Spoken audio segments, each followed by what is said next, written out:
are watching On a Roll, and we got a special episode today. We're meeting the expert. Her name is Margaret Prusan. Now, it's actually pronounced Margaret Prusan, but before we recorded, I asked how she pronounces it, and she said it's Prusan. She emphasized the "on," like Grey Poupon, so now you know. Before we kick it off, though, we always thank our swagsters, and this came from the folks, oh my God, Stretch Strap.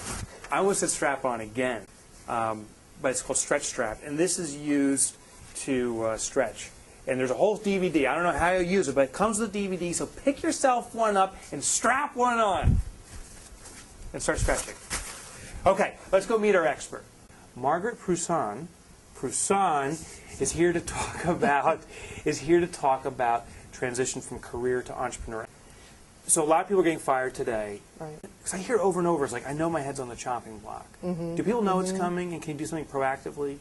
Well, I think some people definitely know it, and even if they're told that they're in a secure position, they're still scared because everybody around them is getting fired. So to be proactive, I think it's smart to be looking at where you want to be in the future and to start to explore what that means and how you're going to get there. So if it's going to another company or starting your own business, now's the time to be proactive. It's very empowering for you to take the step instead of sitting and waiting for something to happen. Okay. How do you prepare for being fired? Well, I like to tell people to embrace it. It's a bit like molting. You're getting almost too big for the position you're in, so I look at it very optimistically. So you're growing out of your skin. Take advantage of this. That means get fired and get hired right back by the company who fired you, perhaps. Ideally, you want to leave the door open. You want to leave on good terms. What are the techniques and tricks you have for leaving on good terms? Well, I think it's to keep open communication in as much as is allowable. I mean, there are some legal restrictions to that, but to always be pleasant and to not, be talking about people in a negative fashion when you leave, and just say, avail yourself. Say, I'm sorry, we're parting ways, but if there's an opportunity in the future, please keep me in mind. And then afterwards, once you get your business up and running, touch base with a couple people in the organization. Say, I enjoyed working for you. I wanted to let you know I've started my own consulting firm, and I know your business very well. Please let me know if there's opportunity where we can work together again. I like it. I like it. Yeah. And what is from the employer's mindset? Why would they want to bring someone back? I assume at a higher price point. Right. Why would they want to bring someone back? Well, there are a couple of reasons. First of all, they're not on the books, so they're not incurring that ongoing cost. Second of all, it's a goodwill gesture. So they may have let go of somebody, but they're rehiring on an as-needed basis, somebody from the community.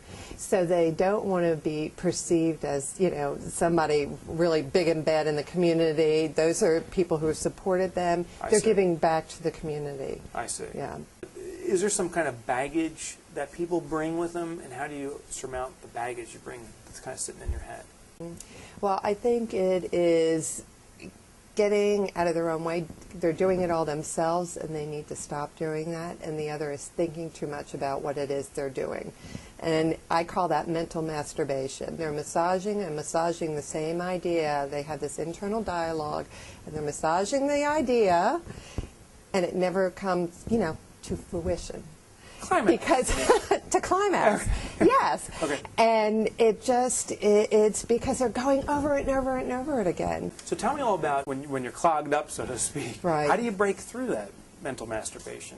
Well, part of it is to put limitations on yourself. So one of the limitations is that egg timer, so you're not overthinking. The other limitation, or not limitation, but the other opportunity lies in having colleagues and, a brain trust that you can go to and knows people that will give you the right answer. And it may not be the answer you want, but it's the right answer. It's the right answer for your business. People who you feel have your best interest at heart. Okay. Just sticking with mental masturbation, let me ask you one question. Of course we're sticking with mental masturbation. Of course, right. That's the rest of the entire program. One question I get asked over and over is how do I know if? Or what, basically, how do I know if? how do I know if I'm made to be an entrepreneur? How do I know if I can succeed? That's the biggest form of mental masturbation, because people get frozen in the lights. Right. How do you surmount the I don't know if? Right. Well, I think a lot of entrepreneurs don't have all the answers. We don't. But we have a passion and we have a vision.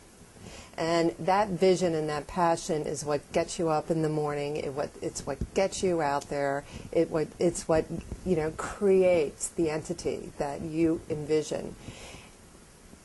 A lot of it, I think, is about just following it and seeing if that passion starts to wane, to be honest. I'm 3 years in, and I wake up every morning saying, I love what I do. Right. And if you're starting to feel like you don't love what you do, that might be telling you something. Now, that being said, that could also be telling you that maybe you're focusing on the wrong thing in your business. Maybe you are meant to be an entrepreneur, but you just need to do a little bit of an adjustment.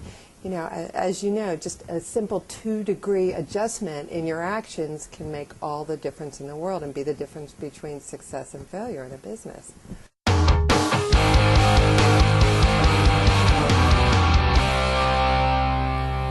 If you're considering transitioning out of a career and into entrepreneurship, effectively a toilet paper entrepreneur, there are 3 things that I would recommend you do.